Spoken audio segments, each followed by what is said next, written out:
Praise the Lord. So, una sa lahat, greetings sa bawat isa sa atin, and it's a joy in the Lord na tayo once again ay nagtipon-tipon together. We are gathering together for this very special day sa buhay ng Kristiyano.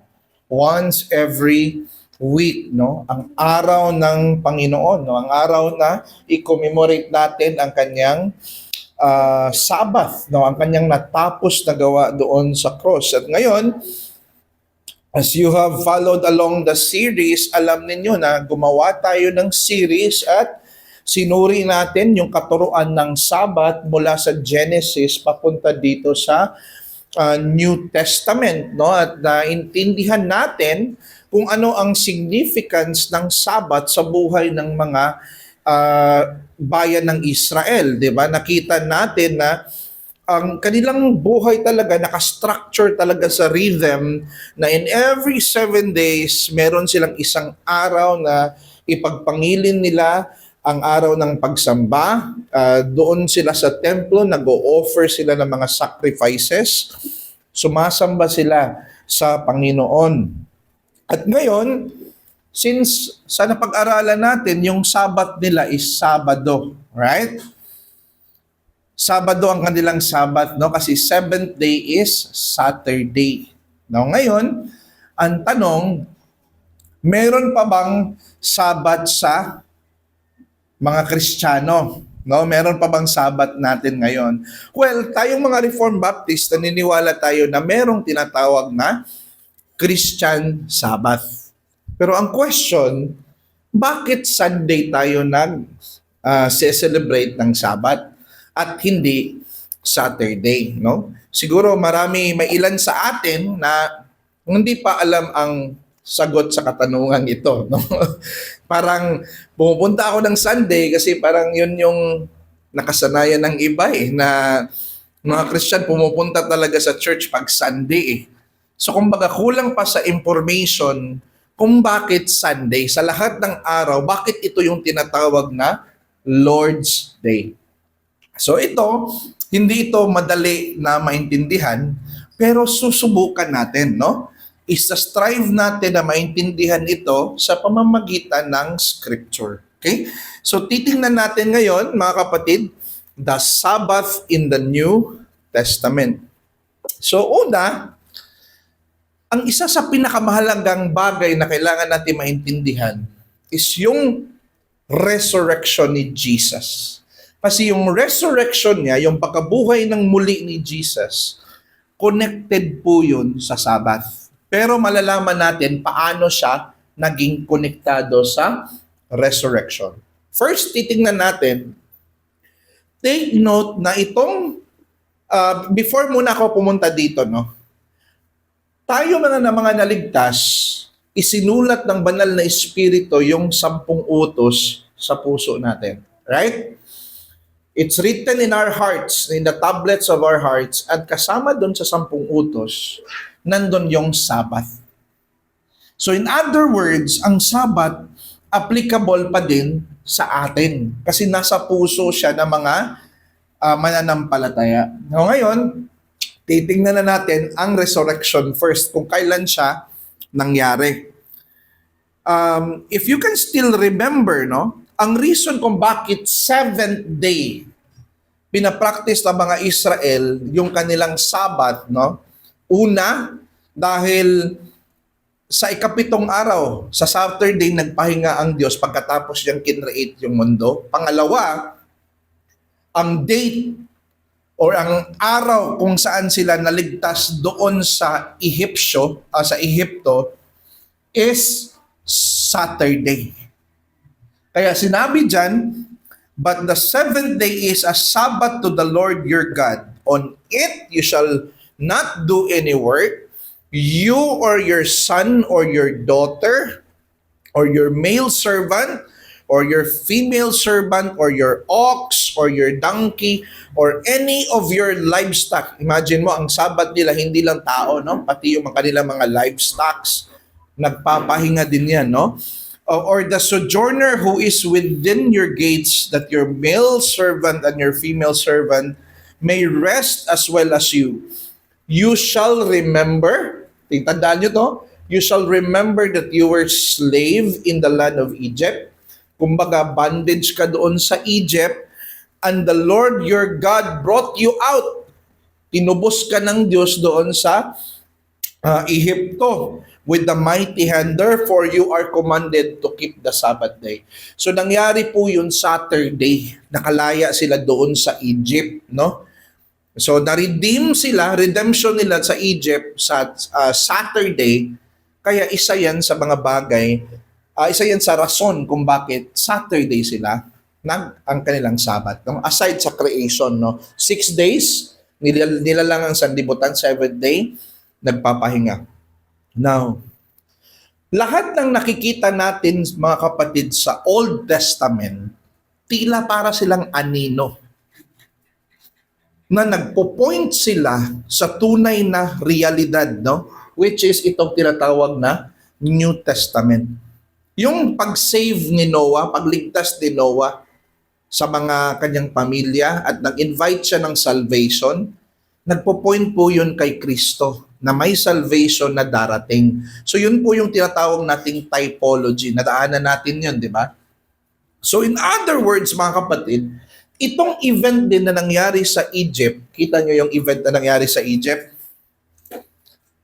Anino din yan, no? Na nagpo-point sa tunay na realidad, at ang tunay na realidad na pinopoint ng redemption doon sa Egypt, pagtubos doon sa Egypt, ito po yun.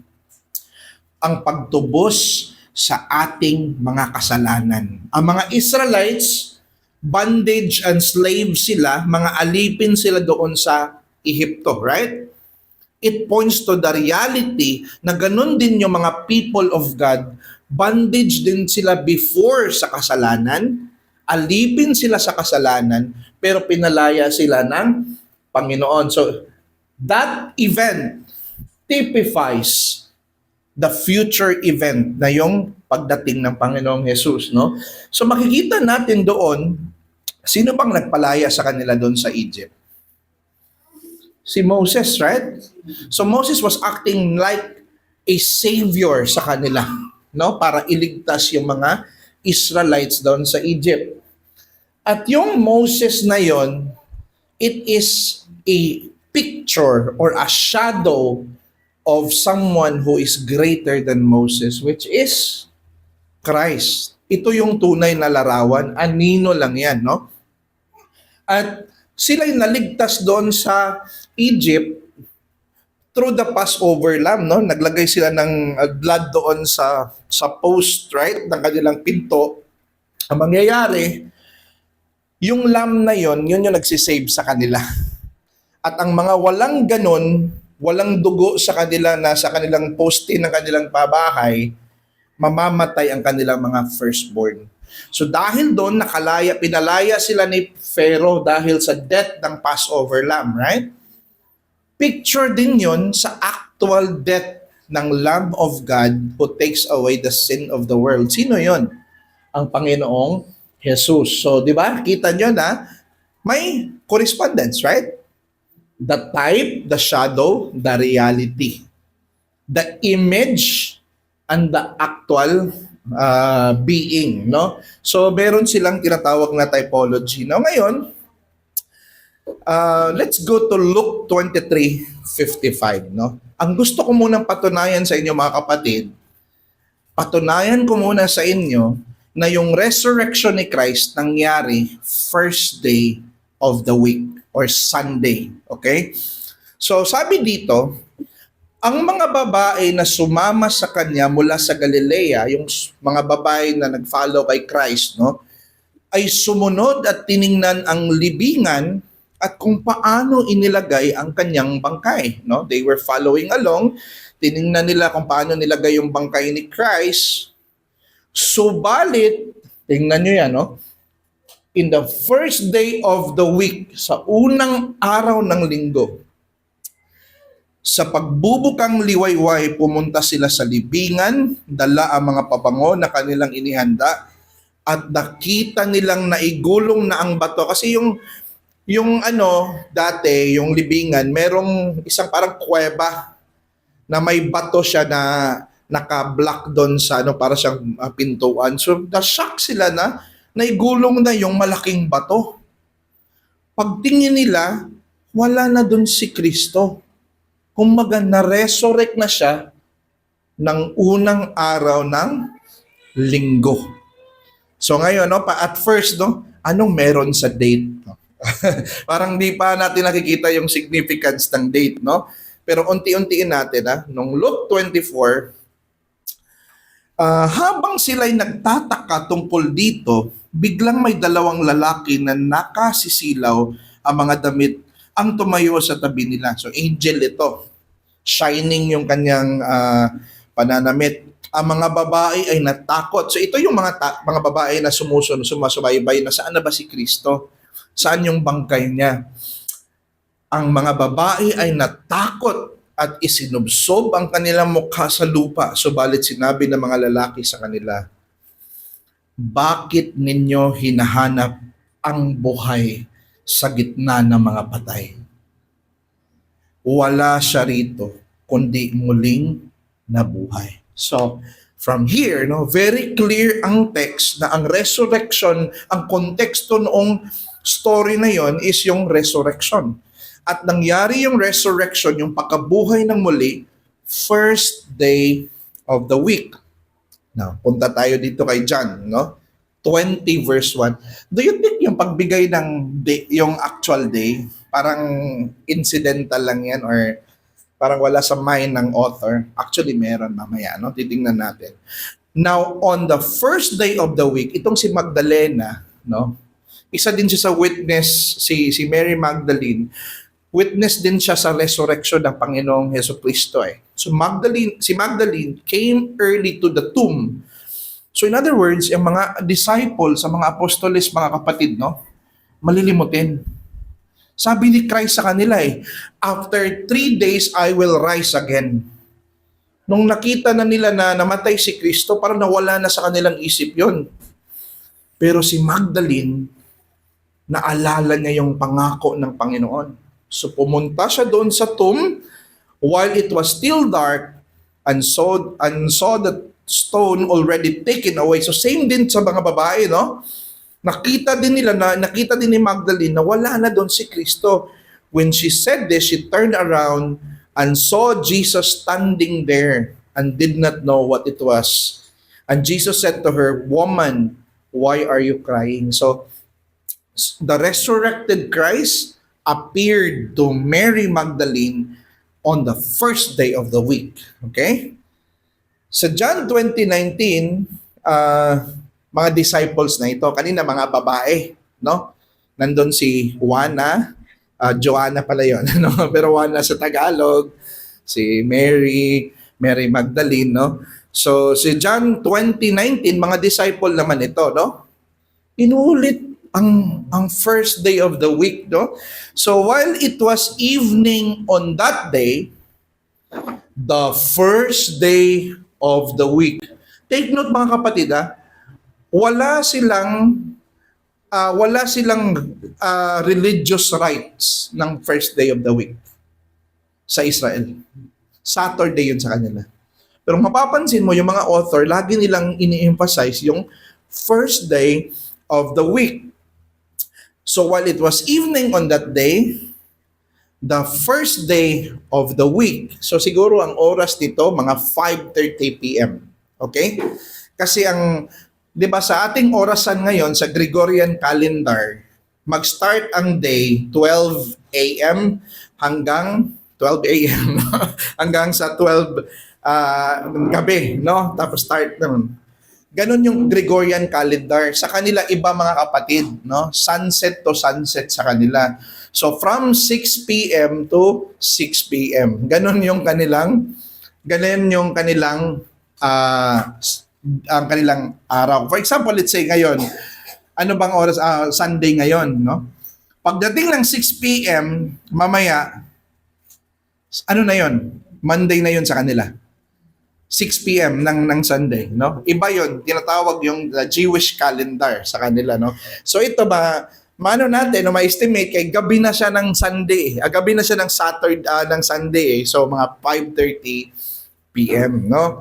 So, while it was evening on that day, the first day of the week, while the doors were shut where the disciples were, for fear of the Jews. So, meaning to say, itong mga disciple na ito, since tinitingnan sila na mga followers sila ni Jesus, takot sila mag-gather.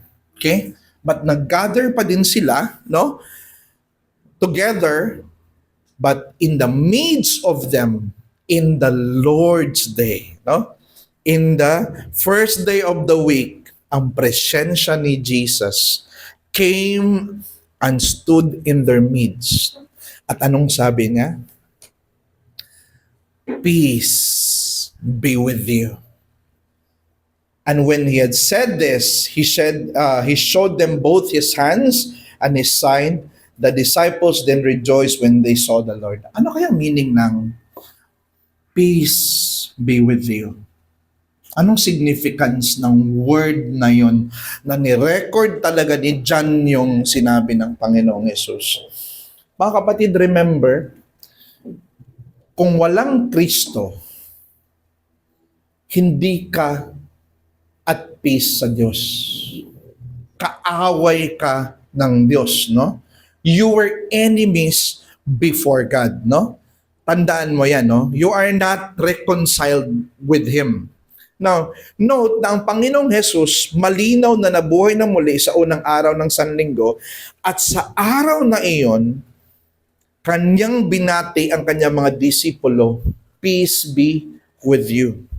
Now, ang pagkabuhay muli ni Kristo, yung kanyang resurrection, patunay yon na ang redemption, na ang pagtubos ay ganap na naisakatuparan. Ang pagbati ng kapayapaan o peace ay nagpapahiwatig na tayo ay reconciled na sa Diyos sa pamamagitan ng kanyang pagkabuhay ng muli.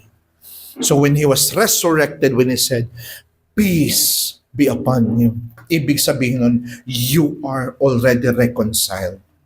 I already died for your sin. And sabi nga doon sa and He was resurrected for our justification, di ba? So yung line na yun, mga kapatid, sa Lord's Day, sa first day of the week, every time, kung nandun pa ako sa previous church ko sa Sunday, meron kaming portion sa pagsamba sa liturgy namin na tinatawag naming greetings or salutation. Sinasabi na, sasabihin sa pambungad ng pastor, sasabihin niya, grace to you and peace from God, our Father. Di ba? Yung bungad na yun, mga kapatid, biblical yun, no? Kaya maganda yun i-include sa worship talaga na as the Lord greets His disciples, no? In the Lord's Day, in His resurrection day, so we, the minister, will greet the church with peace and grace. No? So Christ greets the church through the minister. So, di ba, maganda. So, ang Lord's Day, nagpapaalala sa atin, yung araw ng buhay niya ng muli, nagpapaalala sa atin ng kapayapaan na pinagkaloob ni Kristo sa kanyang pagkabuhay ng muli. Now, ngayon, sabi ni John, no? Marami akong narinig na, Brother Jess, paano kung nandun nakatira sa UAE or sa UK or sa lugar na trabaho talaga nila ang Sunday, na ang free time nila is Friday. Paano yon? Ang nababago ba? Ang ibang mga Kristiyano, ibang mga Baptist, sinabi nila, naintindihan niya ng Diyos. So binabago niya. So sa kanila, ang Sunday nila, ang Lord's Day daw, nabago bigla sa Friday. Kasi yun yung free time eh. Actually, si John, nandun siya sa penal colony nung time na ito. No? Pero sabi niya, I was in the Spirit on the Lord's Day.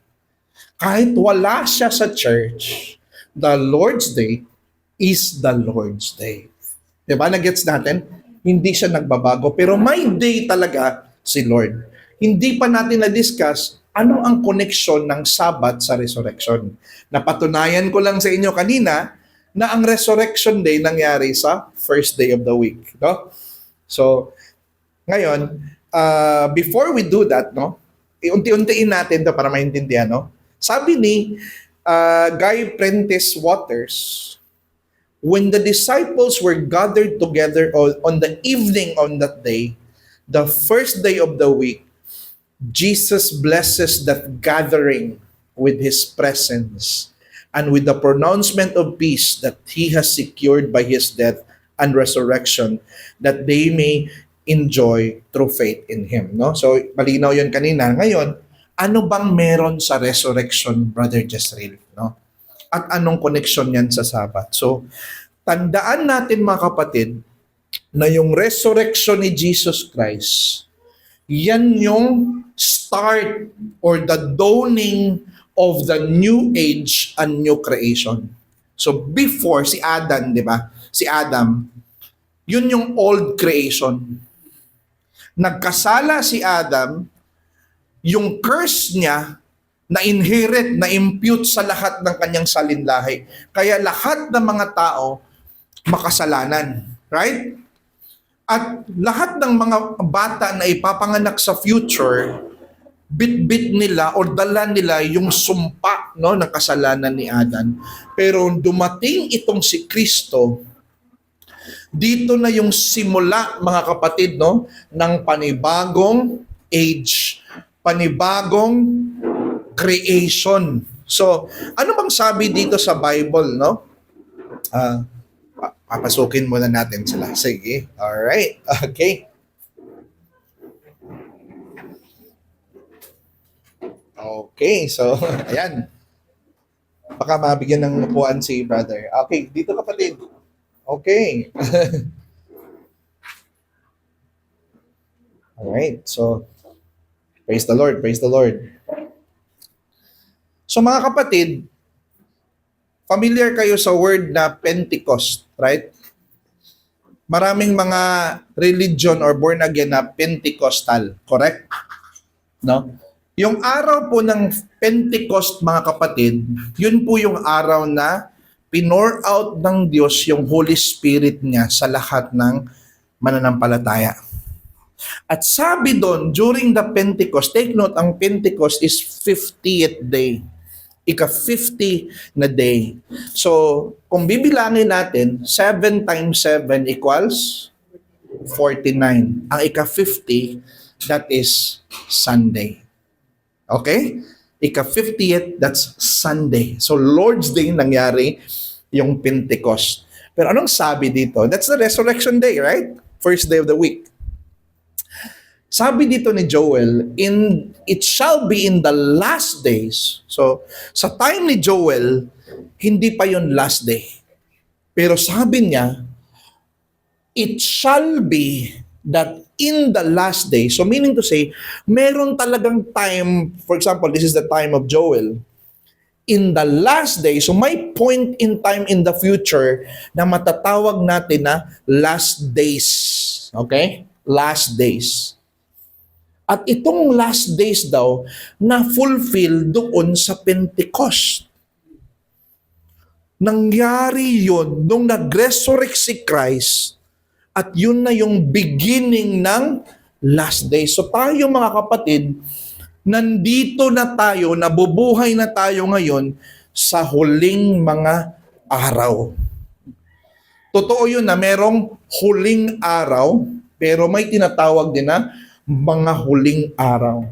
And we are living in that particular time. We are now in the last days, no? Ang time natin ngayon. At anong sabi dito sa Colossians 1:17, no? Alam niyo ba si Christ, tinatawag siyang the firstborn of the dead. Yung pagka-rise again niya from the dead, mga kapatid, that symbolizes that the new age has come. Ang new creation ay darating na.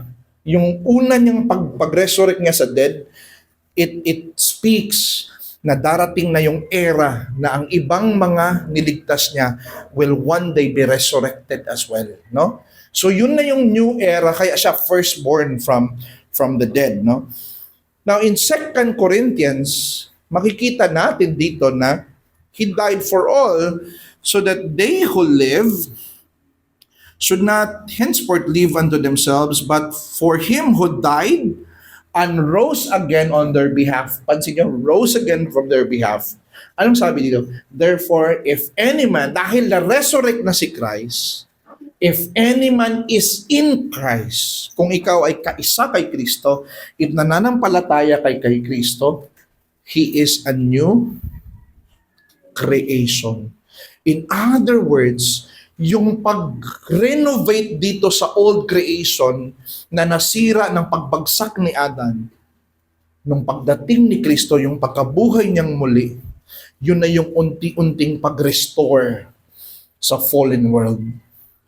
Unti-unti na niyang binabago. Hindi pa lang itong mundo natin, no? Nagsimula yung restoration sa individual na spiritual na life natin. Dito muna nagsisimula. At ang pang-last nito na event, yun na yung world, no? Yung new heaven and new earth, mababago na. Pero ang ginawa ng Diyos, nagsisimula siya sa pag-change ng buhay ng bawat mananampalataya. So kaya ikaw na sumampalataya kay Kristo at ikaw talaga'y sumandal ka sa Kanya, yung Holy Spirit na at work sa buhay mo,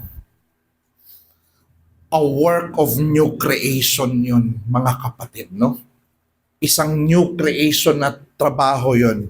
At yun yung simula yung resurrection ni Jesus. Now, ngayon, dito na tayo. I-connect na natin, no?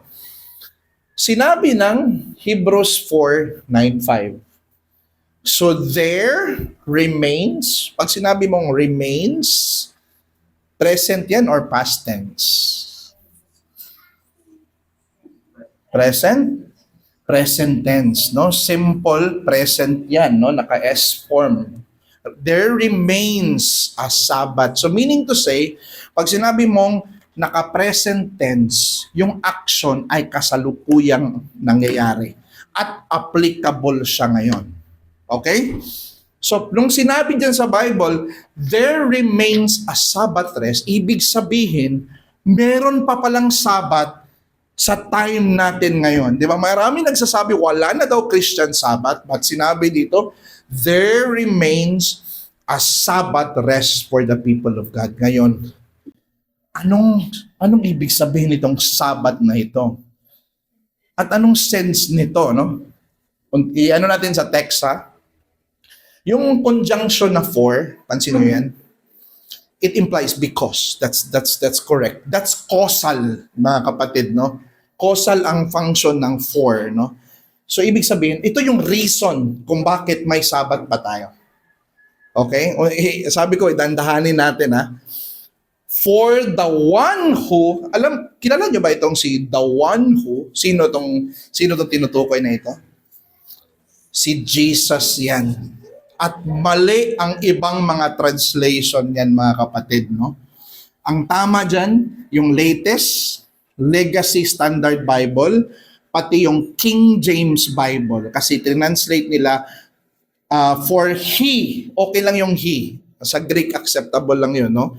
If you're a reader of Greek, so maintindihan mo yung equivalent nun. So, ang reason daw kung bakit meron tayong Sabbath, kasi si Kristo daw, naka-enter na siya sa kanyang rest. Ano yung rest na tinutukoy dyan? Di ba sa old creation, 6 days nagtrabaho ang Diyos, nilalang ang mundo. Ikapito, nagpahinga. Right? Sa ancient Near East nga context, yung 7, it means completion. Yun yung meaning talaga nila nun, no? Sa ancient Near East time. So, always ginagamit ang 7 na consummation, completion, accomplishment. Yan yung meaning nila. So, ibig sabihin, nung ikapito, nagpahinga ang Diyos, yun yung ikapito na kompleto na niya yung work niya ng creation, right? So, si Kristo, anong ginawa niya? New creation, right? Kailan natapos yung new creation? sa kanyang resurrection day. Yan yung completion, yun yung time na nag-declare na siya ng peace be upon you, no? At sinabi din sa Romans na He was resurrected for our justification. So yung new creation, no? Remains a Sabbath rest for the people. For Jesus has entered His rest, has Himself also rested from His work. Natapos na niya yung kanyang work of redemption. Di ba? Ngayon, ito nang pinakamalakas na verse. As God did from His old creation to, mga kapatid, right? Ang as dyan implies parallel. Na ang old creation na ginawa ng Diyos, di ba? Pero kailangan to siya, hindi natin maiintindihan, no, sa isang cursory reading lang, no? Dapat closely babasahin natin yung text, paintindihan mo, right? Pinaparallel yung new creation na ginawa ni Kristo, na na-accomplish niya sa old creation na ginawa ng Diyos. Ngayon, kung sasabihin mo yang for the one who, hindi yan si Kristo, paano naman kinukumpara mo ang rest ng mga believers sa rest ng Diyos? Hindi comparable yun. Ang comparable lang talaga si Christ, no? So, kaya, kung kailan natapos yung creation, dun yung time na mamamahinga, right? Sa Old Testament, no? Seventh niya natapos yung creation eh. So, dun siya nagpahinga. So, ngayon, kailan natapos yung new creation? First day of the week, right? Which is Sunday. Resurrection Day. Kaya tayo, ang ino-observe natin na Sabbath, hindi natin kino-memorate yung old creation. We are commemorating the start or the beginning of the new creation that Christ began. And we look forward its completion in the future. Right? So, malinaw, no? Gets natin, no? Kaya dito na tayo sa Sunday, no? So, when John says, on the Lord's Day, ang nasa mind niya, ganito mga kapatid, ang Bible natin, ito yung part ng canon. Ito yung Word of God. Pero alam nyo ba, na outside sa Bible, meron pang maraming mga books. Pero hindi siya inspired, hindi siya infallible.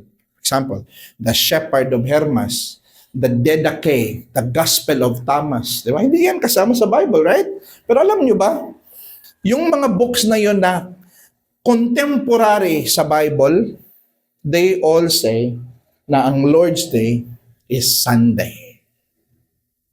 At ang mga church fathers, Catholic church fathers, agree that the Lord's Day is the Resurrection Day, is Sunday. So ngayon, malinaw, no? Seventh day, nagpahinga, right? First day, new creation. It points out, it typifies, right? God is the creator, Christ is the new creator. God rested when it was completed, God rested when it was completed. Na-gets natin? Kaya Sunday tayo, no? So hindi po yan parang tsamba-tsamba, no? Kasi sinasabi ng iba na yung mga Baptist, wala naman silang verse na napapatunay na Sunday ang Lord's Day. Meron po. Napakalinaw. So sabi dito ni Guy Prentice Waters, I love his book. Sa lahat ng nabasa kong mga libro sa Sabat, ito yung latest kong binabasa ngayon. And we see the same thing sa Biblia, no? Sabi ni Guy Prentice Waters, the resurrection of Christ from the dead is a watershed moment. Kumbaga, monumental, epochal yung nangyari doon. It is the dawn of the last days. Simula yun ng last days. New age has begun, no? The consummation of human history. It stands parallel to the creation of the world in its significance and scope. Parang ang ginawa ng Diyos, ni-recreate niya ulit ang mundo nung start ng resurrection ni Jesus Christ. So, no wonder hindi na nag-gather yung mga disciples ni Kristo, ang mga apostles, sa Saturday. Alam niyo ba kailan na sila nagagather? On the first day of the week, when we were gathered together. You see the gathering suddenly shifted. It becomes the first day of the week. Right? It's Sunday ang kanilang gathering, mga kapatid. Pero to break bread, no? Implies purpose, yung to, di ba? Na infinitive, right? To break bread. So, parang masasabi natin, weekly Lord Supper sila, no? Mga kapatid, no? Kasi they gathered for the purpose to, ang implication kasi ng to plus verb, infinitive yan, no? Meaning to say, it implies purpose. So, nag-gathered together sila to break bread. Now, I'm not saying na dapat kayo maging weekly, pero kung makonvince kayo sa scripture, no? So, yung ginagawa nila sa first day of the week, hindi yung parang bonding, no? Meet up tayo, fellowship tayo. Hindi siya ganon. Worship, no? Ang kanilang pinunta doon. At gumagawa sila ng sacrament of the Lord's Supper. Pag may sacrament na na-involve, hindi na yan non-religious or non-holy day, no? Pag may sacrament na, yun na yung araw ng pagsamba, mga kapatid. So I hope it makes clear ba? Clear sa atin, no? So sinabi din dito, Brother Jess, baka special case lang yan, no? Baka hindi pa talaga yan solid, no? Pero mapansin mo dito, mga kapatid, sa 1 Corinthians 16:2, sabi ni Pablo, yung collection, offering, nangyayari sa first day of every week. Sabi do, on the first day of every week, Sunday, each one of you is to set up something aside, saving whatever, monetary ito, no? He has prospered so that no collections be made when I come. So, huwag kayong mag-collect sa other day. Kung nag-gather kayo together, do the collections. So, yung offering nangyayari sa Sabat at no, sa Sunday. So, yan yung araw talaga na kinikilala nila, mga kapatid, na araw ng pagsamba. At araw yan ng Sabbath. Ibig sabihin, kung gaano pinahalagahan ng Israel yung kanilang Sabat in the Old Covenant, mas lalong ganyan o mas lalong mahigit ang ating pagpapahalaga sa Christian Sabbath. Why? Because their Sabbath points to their physical redemption doon sa Egypt. Points to the old creation, pero tayo, yung significance na pag-observe natin sa Sabbath is way infinitely better than their observance. Bakit? Kasi ang kinomemorate natin sa Sabbath, hindi yung physical na kaligtasan natin, kundi yung spiritual na kaligtasan na ginawa ni Kristo doon sa cross. Ang pagkabuhay niyang muli, it is the badge of hope and guarantee of glory na what happened to Him will happen also to us. Kaya sa 1 Corinthians 15, si Kristo daw yung first fruit. Pero just as, kung ano yung first fruit, kung may first fruit, the rest of the harvest follow, ganun din tayo. Kahit hindi pa tayo namatay, hindi pa tayo na-resurrect, the mere fact na yung head natin, yung representative natin, nag-resurrect na, so all of us will be resurrected. Tayong may pananampalataya. So malinaw, no? Wala akong nakita sa Bible na ibang gathering ng mga Kristiyano other than the first day of every week. Okay? So ang ibang church, just to give you an information, pwede lang tayo hindi mag-agree sa iba, but what they do, during sa Sunday, let's say, meron silang nagbibigay ng, let's say, tithes, o nagta-tithe sila, di ba? Nagbibigay ng nag-give sila sa kingdom ng Panginoon. Let's say, for example, ang income nila is maliit lang, let's say 10,000. Nagbibigay siya ng 1,000 per week para sa kanyang offering. Ang ginagawa ng ibang church, ganito. 250 sa first Sunday, 250 sa second Sunday, 250 sa third, 250 sa fourth. Para every Sunday, meron siyang offering, no? Hindi niya wina one time. May ganun na practice, no? At hindi yan masama, no? Wala ding masama na mag-offering ng whole if that's what you like, no? Pero dito sa practice, parang every week meron silang offering, no? So, maganda siya na practice na pwede nating mapuno ng base, right? So, sabi ni Guy Prentice Waters, the first day of the week was, of course, the day on which Christ had been raised from the dead. And under the new covenant, it is now the particular day on which God's people observe the weekly holy resting that He had required of them since creation. So, konektado ito doon sa creation ang pag-observe natin. New creation na lang tayo ngayon dahil sa ginawa ni Christ. So, ngayon, ito yung panghuli na pwede nating gawing practical na aspeto. So, ano sabi dito sa writer ng Hebrew? Let us consider how to stimulate one another to love and good deeds. Right? Kumbaga, duty natin mga kapatid, na ang bawat isa daw sa atin, stimulate natin or i-provoke natin to do more love and good deeds. Sabi niya dito, not forsaking our own assembling together.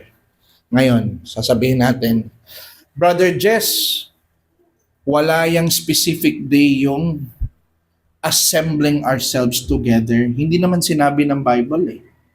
Now ngayon, kung itong day na ito, arbitrary ito, like kahit anong day lang ang mag-assemble tayo together, how can you say that someone is forsaking kung walang stated day? Right? Mag-make sense lang siya. Parang ganito yun eh. Why would you penalize someone for not attending a courtroom if wala kang schedule? Right? Ma-penalize mo lang siya kung merong stated na schedule at di siya dumalo. Right? In the same way, mag-make sense tong sinabi ni Pablo na huwag mong i-forsake kung merong stated day ng kanilang pag-assemble together. Okay? At ang pag-assemble natin together, sabi dito, it is our way to stimulate one another to love and good deeds. Alam niyo ba mga kapatid, hindi lahat ng mga members ng church may guts na kumausap sa lahat. May ibang nahihiya, no? And we cannot force them to do that thing, no? Pero, alam nyo ba, kahit presensya lang nila, kahit ang pag-attend nila dito, nagbibigay na yun ng encouragement sa'yo in a way. You are already encouraged. So, kapatid, no, hindi man ganun ka-expressive yung ibang kapatid mo, the mere fact na nag-a-attend talaga sila, ini-encourage ka nila na mag-grow ka at ma-edify ka. So nawa, pasalamatan mo ang Panginoon, no? Na dumalo si kapatid or nag-join talaga sa Sabbath si kapatid, no? Kasi it is a means of our sanctification. Pero ito, mahalaga. Huwag daw nating i-forsake ang assembling as is the habit of some. Sa context nito mga kapatid, itong habit of some, mga apostate ito. Sinabi dito sa Biblia, huwag mong i-forsake ang assembly. Kasi ang pag-forsake sa gathering, ang pag-forsake sa church service, habit yan ng mga apostata, ng mga false Christians, ng mga Christians at first, tapos umalis sa pananampalataya. Okay?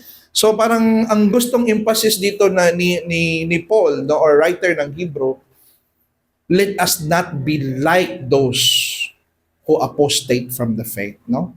Hindi yan yung galaw ng tunay na Kristiyano o kilos or habit, no?